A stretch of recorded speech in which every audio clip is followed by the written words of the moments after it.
as you track a courier, there's a portion which is to be filled by the beneficiary, there's the second portion by the banks, the third by the Textile Commissioner's Office, and the fourth is the ministry releases.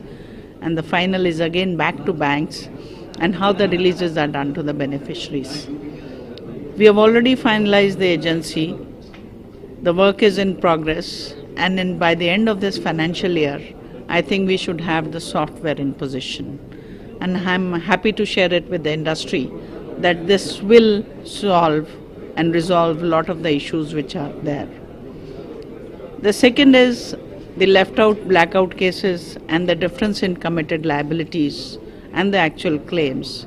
Looking at it, we are going in for third-party reconciliation of these claims, which I think will benefit a lot, so that we can present a very correct picture to the government as to the number of cases and what is the amount involved, and enabling the government to take a correct decision on that.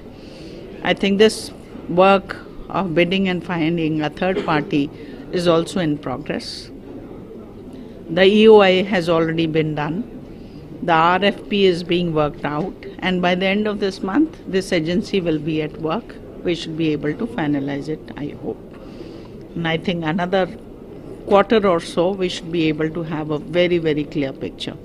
We are giving about 2 months' time to the agency to work it out, to reconcile, and we should have a very clear picture on it. TUF is is a scheme which is already taken a decision, will continue on the 12th plan, and we have exhausted our current year's budget allocation. Industry is already utilized.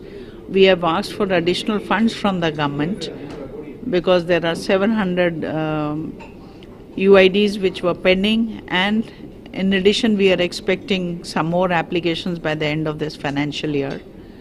We have already got 300 crores which are diverted from the other scheme of hire purchase from the government, and the additional amount, it is pending with the government. I think we hope to get it soon, and this will only help the textile industry to get the benefits that it is entitled to.